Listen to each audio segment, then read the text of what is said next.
淼淼淼，我们是咪咪毛毛来闲聊。我是不是糖果的 Candice？我是 Alfie，我是 Peggy。最后 Fantastic Baby Fancy。你们最近有很多早八吗？因为像我自己几天啊？我几天？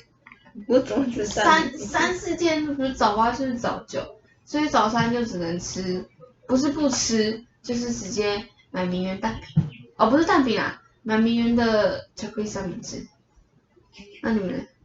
你应该也蛮多早八的吧？3天。吃，我很喜欢吃那个香肠起司蛋饼。哦，对啊，那个就好吃啊。没有吃。我不喜欢吃香肠，我都吃那个巧克力三明治或是熏鸡起司蛋堡。堡哦，它最近有新的堡，那个超好吃。它也有吐司的啦，其实两个都好吃，但很干喝水啊。你屁还很少喝水好不好？我喝完了。阿飞一早上吃什么？都不吃。我只有2天早八，所以有时候就直接起床就直接吃午餐。哦，那很省，都不用吃早餐。像如果没有早八的话，就只有吃，就中午起床就不会吃啦，所以就只有吃晚餐，所以就等于只有一餐的钱。而且下午的课也蛮少的，就可能到3点的时候就下课了，所以其实好像感觉不用吃到太饱还太撑。年轻人饿一下没关系啊。那你们每个学期或是每一年最期待我们学校的什么活动？我最喜欢圣诞节放假。因为放假。谢谢哦，你只喜欢放假的部分。当然啦，可是这次是不是没放到？去年的。因为去年礼拜六。啊，礼拜六但是要补假的，对吗？就是跟学校建议一下啦，就是可以补个假这样子会更好。我自己是比较喜欢那个什么红砖道的市集。前几天才有。对啊，前几天才有啊。那我就有去逛啊，因为我超喜欢逛市集的那种东西，而且有时候在市集都会捡到便宜，很开心哦。昨天就逛了快1个小时吧。对啊，很爽哦。昨天卖什么？昨天礼拜3。有买饰品吗？我没有买饰品，因为我本来有看到一个喜欢的，可是他没有我的戒围。那他那边还有卖帽子啊、吃的喝的啊、衣服蛮多的，那你就可以在那里逛，然后挑这样。我觉得文藻最有特色的活动是燃灯礼，而且我觉得燃灯礼感觉每年都很盛大。你说很多人这样一起，我们竟然是参与度很高。因为就是想看那个圣诞树点灯的样子啊，那其实就是那个样，就是开灯就是很漂亮就是开灯。但我觉得那星星很酷就是一个会拿蜡烛仪式，那是一个仪式。对啊，是仪式感嘛，知道吗？很好啊，我只是表示我们学校注重仪式感的人嘛。因为我觉得蛮有那个，就是气氛，就有一个自己学校的那个传统吗？就是一个那个叫什么？不是说团结。是说传统，我是说不是说传到时候我没讲团结，我自己要表达不是，就是我要讲团结的话，但又不是团结，就是一种就是以我们学校为象征、为荣为那个的那种感觉。对，就是对啊，就是这样。因为参加那个活动蛮值得的，很开心啊，很开心。对啊，而且可以看到社团的表演啊、点灯啊什么的。你嘞？我也喜欢圣诞节。你是喜欢圣诞节？你喜欢圣诞树吧？还是圣诞节放假？圣诞节，我本身就很喜欢圣诞节，而且我圣诞节都会去圣诞市集，就是去各个就是有活动的地方跟圣诞树拍照。各种圣诞树。对。就我之前也跑过台南啊什么的，就去拍照。那你们去收集圣诞树的地图啊，一个一个拍下来这样。你可以标一个圣诞树地图啊，自己做。就是对啊，就是你有去那个县市拍过圣诞树的话，你就标啊，然后就看你去哪里拍啊，对啊，在哪里标？就你自己随便，一张地图啊，然后你自己做。是啊，对，都拍过。我说你可以自己这样弄。就有一个圣诞树集的那种，很酷的。所以然后你下次就可以去你还没去过的地方打卡。每次有那种活动的话，就是会吵到宿舍生。宿舍生怎么样呢？这里有2位宿舍生，以前曾经住过宿舍，宿舍生生活怎么样？一言难尽。不是有听说你们都要打扫，然后很严格。他真的是什么都要摸比起大学生，其他大学来说，文藻宿舍生活其实算蛮严格的，我觉得啦。反正它就是每一层的2侧会有不同的两个还一个干部，2个干部，然后就是每天是巡房基本，但是你期中期末的时候就是要那个打扫，对，大扫除厕所啊，就是整个，然后你的那个床板啊，那个不能有一根头发，对，你楼梯的那个垫子，就是你那个防滑垫，对，防滑垫，它也会摸。它脏了就要擦，防滑垫的那个凹槽，他会拿手去摸。如果他那手里面有真的灰，他会叫你拿棉花棒把它清干净。超扯！然后那个什么厕所瓷砖嘛，不是，还有就是每个礼拜一定会轮到打扫，就打扫公共区域。对，就是他会轮那个每个房间的人要去打扫公共区域，因为我们有类似算客厅吗？反正就是有冰箱、电视，对，教育厅，对。就要打扫什么的，还有那个晒衣场很恐怖。等一下，你们真的抱怨的蛮多的，可是这是事实。真的啊，宿舍生活很精彩哦。很精彩啊。是那个晒衣场它有爆多，因为一定要在规定是说要在那边晒衣场吹头发，不然房间会跳电。跳电就是你晚上会跳电，对，而且你跳电是直接跳到隔天早上。才能休，但我是没跳过。可是我们之前暑假的时候有那个新生训练营，然后我们也是有住宿，可是我们那一间也是有人在房间里面吹头发，可是没有跳电。对，其实只是不要最好，只是如果多就是大家很多都同时的话，那就很有可能，所以劝导是不要。我们宿舍也是有人会啦，我们房间也有，偷偷讲，但不是我非常遵守这个规定。对，宿舍就是有好有坏啊，但是交到好室友真的是非常的赞。好室友让你上天堂，坏室友让你下地狱。真的好室友真的是非常的棒，大家都和乐融融。那你现在搬出来住，你有没有觉得很开心？但也蛮开心的，因为我自己就比较喜欢一个人的环境，对，因为你有时候就是可能你在看剧或是干嘛的时候，你就会顾虑到还有人在旁边，的那种，我没办法接受，就是看剧的时候，然后还有人在旁边走过去，或是跟着我一起看，我就会觉得就没办法很自然的感觉。对，然后还有什么，比如说吃饭的时候，虽然说一起吃饭很好，但是就会觉得我要等他，他等我，然后我还要配合他的时间，或是看他吃什么决定，就我没办法自己一个人，我想吃什么就吃什么那一种。所以我觉得搬出来也有搬出来好处，但是他们人真的都很好。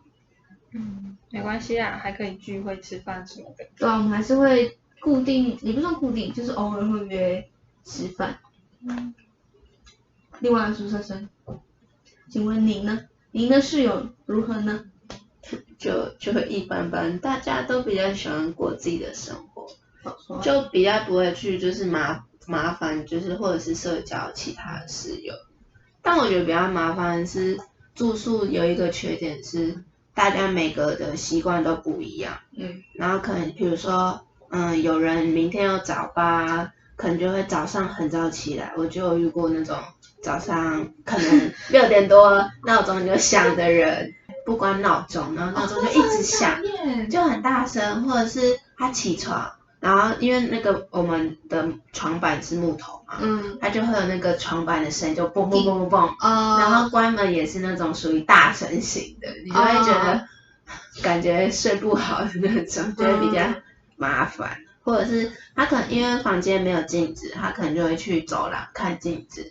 看镜子的时候，可能就是门会是有那种棒的声音。真的哦。对，所以我就觉得这比较麻烦。有人说，我记得有人说，看别人关门的那个习惯，就看得出来有没有家教，是这样子讲吗？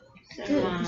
我不知道有没有家教这么严重啊，但就是一个人，就像面试的时候，我记得是看面试的习惯，从你一进门那个关门的那个仪态，看得出来你在家里是对怎么样的一个，对。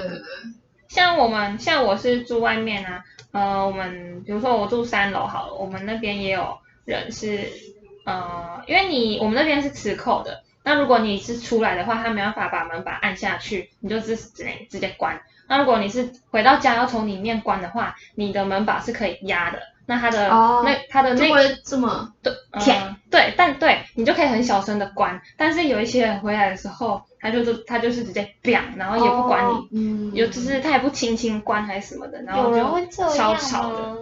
我们现在这个宿舍还是会有人，我们那边真的有人是，我们那边因为我们就是你回来，因为我们那门把压下去，它是可以缩进去的，所以你是可以轻轻关。可是他们回来不是，他就是打开，可能就是懒得做那个动作。为什么你这样会吵到别人？那为什么你不好好关？就是没有想到别人。可是因为他可能觉得这样还要小心翼翼，他很不习惯吧。可是你不至于 biang 吧？你可以轻轻啊，你不一定要 biang 很。不懂啊？对啊，不懂，我不懂，不懂他们我真的不懂，想不到。不知道，我要讲一个很好笑，是他讲到那个闹钟那个，因为我那个室友，他的闹钟是那种传统闹钟哦，酷哦，那一种不是手机的，因为大家叫的醒啊，反正没事，重点是我不介意啊，因为他是会关掉啊，然后他亮的时候，那时候我们睡的是那种4个那种很大，就是我的头侧边面对是看得到另外两个那边的，所以那时候他的闹钟响的时候，然后我就半醒，然后我就眯着眼，然后这我自己应该讲过，反正重点是那个斜对面的那个他的闹钟响，然后我正对面他就跳起来，以为是他的闹钟，他吓到，我真的笑死，他就直接惊醒，然后重点是还起来，然后看一下有点要微摸他的闹钟在哪里，我真的笑死，我那时候。就是还在睡意中，然后可是看到我真的有点想笑，然后就觉得我要睡觉。那你有笑出来吗？我没有，但我真的内心觉得超爆笑的。其实他真的又站起来，然后发现我不是他，然后又睡回去，真的太好笑了，很有趣。我觉得宿舍还有一个蛮有趣的节目是，如果只要到圣诞节的话，教官就会每一层的发糖果。或者是说就是会放圣诞节的歌，我觉得很有气氛。早上那个早起的歌也很麻烦。早起是播 IU 的歌真的。可是他是好 fashion， 不是到大一下才是吗？大一上不是？我忘记了，是吗？大一上是什么？好像是一个日本的，还是也是韩国什么？日文吧，不知道。可是反正不是那种很传统的。对啊，蛮 fashion。我觉得。还有一点，宿舍比较不好的是，它11点就会自动熄灯的，或者是它那个时间有时候不会固定，有时候是12点熄灯，然后有时候11点半，有时候11点就不成一样。对，对，好像每层不一样，就可能有时候我们这边11点就会熄灯，然后可能别层都是11点半或者是12点熄灯。那熄灯你们是不是就要用自己的台灯看？对。或者是厕所会有灯，就只有那个房间的大灯不会有灯。这样你们用台灯看够亮吗？很亮，很亮。而且其实台灯亮度说实在，如果你在上面睡觉，你还是觉得底下很亮的那种。真的。但我们睡觉的时候还是都习惯一个人开台灯。可能小夜灯的概念。对，但是大夜灯。我一开始住宿舍的时候被分配到的那个室友全部都不是翻译系，就是个别什么国际外交、德文，然后又不同的那个那叫什么年级吗？对，年级之外还有2级的，对，然后就是一整个不同。然后我就看，我那时候就想到大一的时候，想说我什么都没有朋友，因为别人他们都是4个人，因为有时候他们都会穿那个翻译系的戏服，对，或是班上看过，你就会知道他们都是同一个宿舍的，然后就这样进去，我就觉得好好。就是大家都一开始宿舍的时候就有朋友的那种，比较亲近。你这样有办法认识系上的朋友吗？我那时候就大一的时候就还好，就都跟另外一个朋友这样就是进进出出这样。但还好他也住宿舍。可是有没有跟自己班上的人睡同一间有什么差？那你觉得你有跟我们班的一起住，你觉得有什么不一样？如果跟我们班住的话，可能就会想说有一个我们班的，然后可以陪，可以一起就是交朋友那种吧。那如果你一开始就是不同系、不同年级的话，会害怕，就因为你都自己一个人单打独斗那种感觉。而且我觉得，如果像我自己住宿位，只有一个是都是翻译系的，那其他的也是不同制度，甚至还有一个就是类似那种交换学生。所以其实我觉得我们房间就是宿舍房间还蛮分散的，因为尤其不同制度，它可能也有不同的事情要做，所以变成说我们这个房间就比较难，就是大家聚在一起聊天，因为大家都各忙各的。哦，对。对啊，就比较难一起行动。我们其中有一个是那个2季的，然后他到就比较高年级之后课就很少，然后可是他是那种宿舍大干部，所以他基本上那种都很晚回来那个房间，不然就是不在，所以他很少会跟我们一起就是干嘛，但还是很好的，但我们就是少了一起相处的时间。对，所以如果一开始有那个同系的那种同学的话，还是比较好吧，比较有伴。对，一开始，而且因为到一个新的环境，这样也才比较能够快速融入吧。对啊，不然我们那一开始翻译系那个我们翻译系在做什么？我们一年级是一年级，我们那时候老师好像都上偏理论，对，理论相关的比较多。对，都会讲一些基础的翻译理论方法，翻译讲了好多学者，对，还要看好多原文，好多文章啊。我那时候看，我都快疯掉哎。大一想说大一一进来就这么硬嘛，都是原文。大一就是理论嘛，然后看很多原文书，然后他写心得。对，要写1页的 A4 心得，交给老师哎。然后不然就是到处听演讲啊，然后探讨 AI 到底会不会取代哪一些学生？对，探讨这个问题。还要上国文课。国文课。大一除了翻译理论外，其他课都很像高中课。就除了没有数学，像是现代文学啊、世界文明史啊。大一的时候，有的时候真的我会觉得好像为什么要？对，我在翻译系跟没在翻译系差在哪里的感觉。大一的时候，对。如果撇除翻译理论讲的话，是真的，就是没什么。还没有太多技术，就是那种要你翻的那种。对。到了大二就比较多了，你就可以选。我们是大二开始口译吗？对，大二开始。大二他就会有一门，他就直接排了逐步口译，必修课。上课就是老师，通常都是老师准备一段，看是谁的演讲，或者他自己念。对，然后他念一段之后，我们就在上面做笔记啊，然后翻出来，然后老师就会给你一些指教。老师给你指教就是不要讲然后。老师给你指教。在翻译课学到的一些。那个叫什么？就是技巧。对，技巧不是说技巧，就是一些基本的，对，说话的。不要这么多赘字。对。就想那个东西是什么，不要就是。对。可是像我们刚刚前面应该很多，然后啊，就是不好意思，就是我然后不能讲就是，那时候Lorraine会罚钱。对，要罚钱。我们那时候老师上课的时候说，你如果讲然后就是这种赘字的话，你就是要罚1块钱。你讲一个字就是罚1块。对。像那个报告的时候也是。对，那时候要罚钱。那是后面讲错，不是就要上去讲个故事嘛？就是我的那个故事。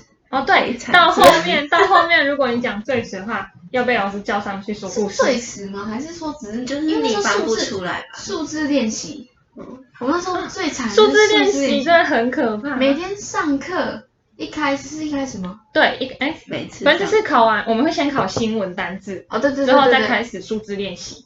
对，然后老师就会讲很长的很大的数字14687万。好，你就翻成英文，马上哦，马上一个下点一个人，然后马上讲出英文，或是英文换中文这种。那时候压力很大。对，就你有时候因为很多数字前面还没到你的时候，你就会恍神，你知道吗？而且老师不是先点名字再念数字，对，他是先念完再点你起来念。对，所以有一次我前面都很认真听，就那个数字我恍神，他是告诉我。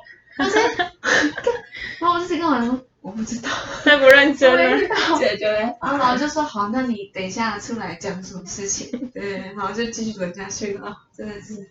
那时候只要轮完自己之后，后面就放松了，对，因为不会再点第二次了。对。还有什么？小舅会考，对，新闻时事，对，会考时事。农历其实也是啊。他会，其实两个差不多。对啊。他会从新闻最近的新闻里面找一些，比如说专有名词啊，或是人名啊。就是你英文3个中文3个英文，就是翻过来这样子。但我觉得很棒的是，他考试不会只是考试而已，他还是会讲那个新闻给你介绍，即便可能花快要一节课讲完，他会花1节课这6题他出的题目的新闻时事，但他还是会愿意花那个时间，然后也会搜寻地图啊、照片啊给我们看。我们都叫那个小舅是 Google Map， 他就随便抓，他都知道在哪里，他都知道那个方位在哪里。或者说你知道那几年吗？马上抓。比如说你知道芝加哥吗？马上抓。或者是一些很小到一个根本不知道原本有那种。你知道尼加拉瓜吗？马上抓。什么克罗埃西亚，然后什么群岛都抓得出来，真的不错。那一整年基本上你会知道很多时事。对，因为他每一堂课都会有不同的新闻，比如说他6个单词，他就会有6个新闻。那我们那节课就会吸收很多新闻的知识嘛。对。像这学期我没他的课，我就觉得好像很空虚。对，没有他的课，你就会觉得与世隔绝，感觉被训练自律还训练的不够。对，其实真的不会真的每天真的想去看，但我还是想要听最近发生了什么事。对，有他的课的话，你就会每个礼拜去看一下最近发生什么。没有他的课，你就是不会去看。不好意思，小舅。被动式的吸收。对，对。而且他讲的也不会讲的很难，就是他会讲的浅显易懂。那我们很快就知道最近发生什么事情。而且他也不怕我们问问题，不会说我们问，好像我们在故意拖他时间这样，他不会这样。他很乐于分享这件事情，我觉得很棒。对，拜托可以去选小舅的课。学弟学妹们听到没？小舅的课选起来。还有什么？看一下。那个我觉得最有趣的课是释义跟那个什么影视翻译。释义真的很特别。对。因为之前不太知道释义要怎么样，在很短的时间内，你可能看个几秒，你就要马上的翻出来它的中文啊，或者是英文。对，应该说我，比如说你知道释义这个东西，但是你不知道它是怎么一个不知道怎么运作。对，老师会教你技巧，说可能你看这个东西的时候，你要可能从后面因为有些年份或是什么地方的时候，你可能要先翻在中文的语顺会比较好，所以他就会教你怎么做。然后每天上课就是你在看那个字，然后老师很快下一秒就要点掉了，然后根本还没录完，大家都会一片哀嚎。对啊，老师或是你那一句太长你看不懂的话，老师就会先教你切割，对，之后你再重组，然后怎么让句子比较顺，这样。他是不是在真的很难？对，我也觉得很难。就怎么可能那一秒我就猜好，然后就是直接讲。老师下一个 PPT 的速度很快。就可能几秒钟来不及，还没看完呢，还要先消化才能把它顺出来。而且很酷的是，老师那张 PPT 的，比如说中文出来好了，他不会马上下一张，他会时间慢慢变淡，那种最紧张，那种最紧张，那个是那样子，慢慢变淡之后不见，你根本就不知道那个是什么，然后大家都会往荧幕一直看，又看不到那字是什么字。不过老师那个堂课是不会点的。就直接录，然后上传，然后是当场播其中一个人的，对吧？之后检讨这样。那课蛮有趣的。影视翻译也很有趣啊。对，影视翻译，影视翻译，影视翻译是什么？我好像没选修的啊，你是没上？那干嘛？就是其实也是在看影电集，然后去讨论它的翻译。对。然后作业是那个作业最喜欢的，就是做那个6人行的那个翻译，然后就是分配每一集啊，然后你就把它的英文，对，把英文就是自己组织稿，看去找还是要直接打，就去找，然后再翻译，然后报告说你可能觉得，因为喜剧很难的就是说你那个点有些是。它有一些笑话，可能对梗是美国的那一种，你不懂的，像那种尤其是那种人名的那种，你是要用那个叫什么？你到底是要照原文呢，还是把它翻成中文？我们有一个专业的异化跟规划，对，异化跟规划，异化跟规划，你就是想要用哪一个？对，然后或是其他的笑点，或者是有那种黄色笑话，你到底要讲的多 detail，还是怎么样？还是简单带过？对，那种就很难，所以也蛮有趣的，我蛮喜欢6人行。说到黄色笑话，还有想到我们那时候报告的时候，那一集6人行讲了特别多黄色笑话。我们那集吗？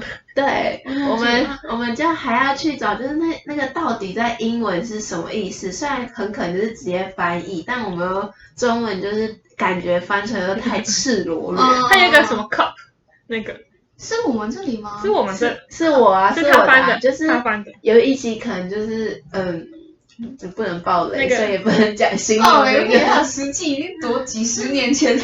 反正就是有一个片段是他去量那个西装裤，那边，然后裁缝师可能对他性骚扰，捧他那个，对他性骚扰，可能他就说了一个单字，然后可能那个单字copy，对，那个单字大家都很常见，但是你又觉得他为什么会放在这边？然后你去查意思，他可能是有捧的意思，所以你就可能觉得这一段可能就在性骚扰还是什么，或者是它里面也会讲到很多美国的那种知名的电影啊，还会用那个歌词在里面，你就会觉得他为什么会讲这里，就不是我们文化的东西。对啊，但是他的中文你又会觉得他这里到底要怎么翻，让就是观众知道，对，就是很困难的。其实不管是喜剧还是什么剧都比较，而且翻完报告的时候，Joseph还会跟你讨论说，他觉得这里翻的好不好，或是怎么样翻更好的这种，就是还有一种检讨的概念。对，都会检讨，一定都要检讨。还有什么课？很有趣的。很多口译课不是都要修吗？很多不同类型的口译课要修，有什么商业啊。医学啊，国际事务啊，中英导览，什么的科技，有科技口译吗？有科技口译，科技口译，就根据不同的类型，然后去看你要修哪一种的口译。那我们还有，我们除了口译还有笔译啊。对，笔译也修蛮多的，笔译修很多。笔译我觉得最难的地方是什么文创？对，我觉得文创很难，太文艺了。像我们我们有文史哲，可是我们有几个人是选不同的老师，那可能难度就会不一样。像我就觉得我选的文史哲比较难一点，那另外一位同学他选的文史哲就比较简单，轻松带过。就是在看那种，只是看翻译内容，老师带你看而已。然后你练习也不会说是很长或很难的那种文史哲的感觉，所以比较轻松一点啦。可是我觉得文史哲有一点很酷的是，像我们老师有带我们看一篇文章是关于纳粹的，然后他可能也会讲到就是很多关于纳粹的背景啊。你说介绍对，你可能平常就知道纳粹你很常听到，但你不会知道它背后到底是什么。他可能就会很多 detail 带进去，就还不错。了解那个真的文化历史吧。还有什么？专业主持那个。那个还蛮酷的那个蛮跳脱翻译的。对。就有点让你尝试不同的东西吧，但其实又有一点关系。他就是教你怎么样主持一个活动，或是在一个活动里面怎么当司仪。那老师就会给很多不同的场合，情境，让你去想象说你在那个场合要怎么做司仪或是做主持。对，我这礼拜这边可能是什么总裁啊，下来可能是什么代言人啊，所以每个情境里每个人都可以当不同的角色。我还为了那个期末去借那个背心，还去买气球、买金沙子。但我觉得那堂课就真的还蛮好玩的，就除了训练就是你当主持人之外，还会训练你的口条。对，而且老师会请外面的真的主持人来跟我们分享。可是像口译课不一定都只是老师，像我觉得大三才接触到，但 Peggy 你大二就已经接触到，就是口译的上课方式不只是说老师找一段什么找一段讲者或他念一段，然后点人翻之外，就是组小组嘛，然后一个当讲者，一组当讲者，他们要准备报告内容，然后另外一组就是负责翻译他们的内容。我觉得这是我到大三之后觉得就是一个新的上课方式，我觉得蛮酷的。对，因为我们之前2年级的逐步口译有分两位老师，那就是分单双号啊。那因为我们是双号，所以上的那个老师他就是讲一段，我们翻一段。那另外一个口译老师他们就是组小组，那一组是讲者，一组是译者这样。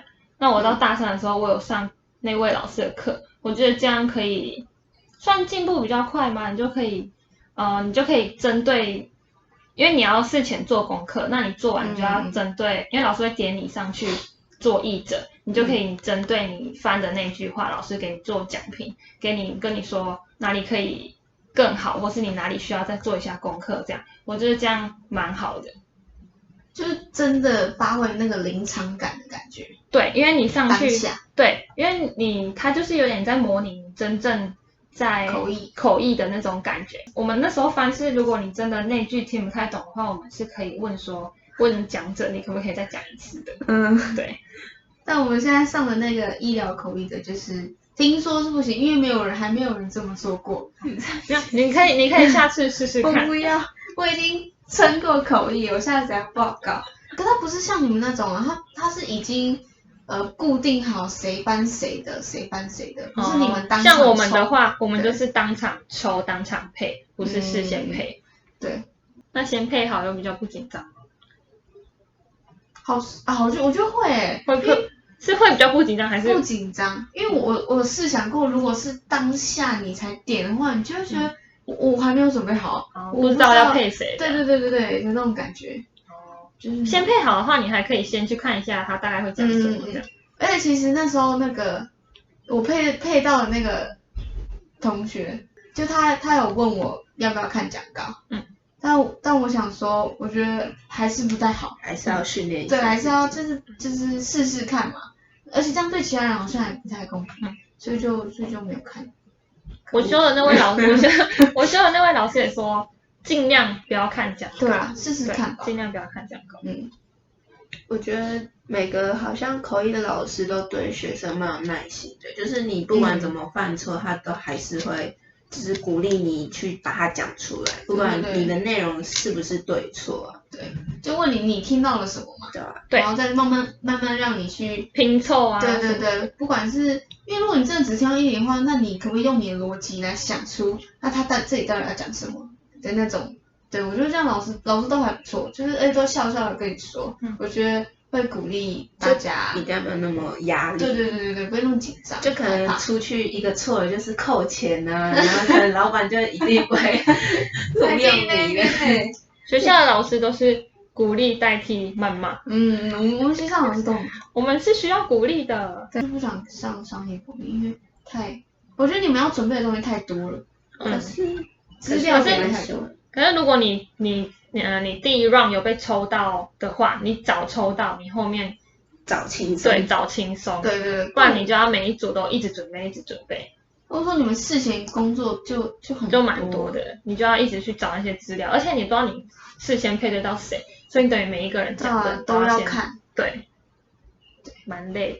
但如果你以后也在业界的话，也是这样。如果你要翻译，也要事前做一堆功课。对。不然到时候如果真的出去的话，直接在台上直接尴尬，会更糗吧。可是你有做功课，你翻出来，翻得很好的话，你就会有很有成就感。而且老师也会就是他会直接鼓励表扬，他会赞美你哦。对，他就会很开心的赞扬你。你翻得很好哎。就是那个被骂没做功课啊，笑死！你没有被骂，就是讲一下没做功课这样。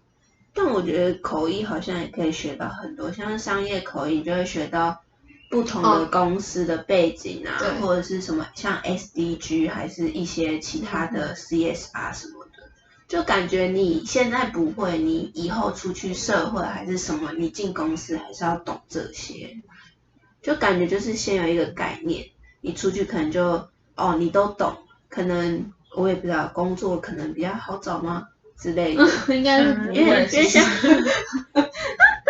搞不好公司会问你说，你知道我们的 SDG 还是我们的目标是什么吗？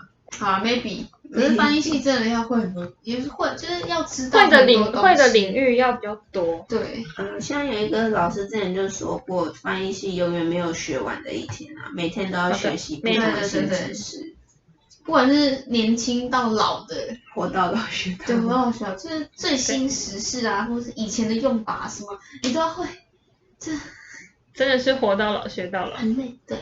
真佩服那些老师，真的。而且，对啊，那些老师真的都很有好奇心。我永远很印象深刻，有一堂课，那老师还跟我们讲解铁轨的原理，我就觉得。平常人都不会去研究铁轨的原理到底是怎么样构成的，但那老师就可以很详细的把那个讲出来。对，可能老师的翻译有用到吧，他就会去查，就觉得很酷。对，其实翻译真的很不错，我觉得真的鼓励大家来念。后面可以招生。但来念的，他们的同学可能会问说，你为什么要读翻译系？你以后要干嘛？这种。那每次问到那种不管是朋友，就是以前高中朋友，或者是那种尤其是长辈那种，讲到你会发现说，哇，以后外交官啊，以后哇，那你现在可以翻译什么？不然就是常常朋友会来免费翻译，对，或者是你英文很好什么什么之类的。那他们讲出你是翻译系的话，他们就会说你英文一定很好，你现在是不是可以马上翻？那我现在问你一个单字是什么？你告诉我。因为有些那种你是哪一会什么语言都会哦。什么德文什么西班牙说，只有英文。那你讲出你们只有中翻英、英翻中翻的话，他们就会说只有这样，只有一种哦，只有这样。然后你们是这样哦，我懂。他们有一种失望的态度惊讶喜。你们有免费帮人家做翻译吗？有，我2-3次我好像一两次吧，因为我朋友他就过来，然后我就问说有没有空。可不可以帮我翻一下？他说有没有空？那当然是我朋友啊，那我一定会接啊。不然接一定是帮他翻啊。对啊，不然能怎么办？也不好意思拒绝。对啊，我连我哥都来找我翻那种他毕业就是什么他那个成果没有成果的东西，但是他介绍，但是他好像有出去比赛的那种，所以他翻成英文。我就说，这他那个建筑的东西我不懂，还给我在那边。我妹上大学，她还来找我翻译自传。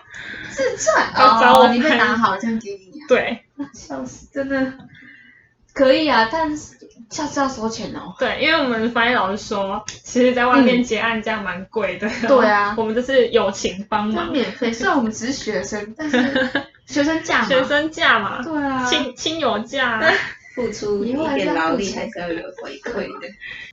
对，那以上差不多就是翻译我们这3年吧，翻译的一些心路历程。对，那要宣传一下我们的那个吗？B展。这是我们第1节。可以啊。好，那我们 B展，我们翻译系 B展非常酷。我们那时候从1年级就觉得很猛。我们那时候就觉得学长姐好厉害。对。就是我们会有分动态展跟静态展嘛。那先讲我们这个静态展好了。我们的静态展就是我们要去找可能文本或者是自己做东西出来翻译。像我们自己就是现在 right now， 我们现在在做这个 podcast， 那我们就会翻译我们这些的内容，再呈现给大家看。记得帮我们按赞，记得可以多多分享、多多订阅、多多听啊。那如果你不想要只是这样看的话，动态展，我跟你讲，动态展真的动态展真的不会让你失望。动态展真的很猛，因为我会请3个讲者，虽然不一定可能是你知道的，但就是来听，对，你可以来听，就是3个讲者，不管他们会有分3场，那3场都会有中翻英或是英翻中。那比如说讲者讲中文好了，我们下面就会有6位译者，对，那他们就会一个一个轮流现场哦，讲者讲什么，他们就翻什么。对，那如果是讲英文的讲者，一样下面就是6位中文译者，那就是模式一样，讲者讲什么，他们就要翻什么。对，所以那时候我们看的时候就觉得，哇，他们好厉害，很过瘾的那种感觉。看大家真的到时候呈现会是怎么样，还蛮酷的。我还蛮期待到时候动态展，还有讲者到底能不能请得到？对，请讲者当然也可以期待一下。对，以上就是我们在文藻生活的大小事体验。对 ，OK。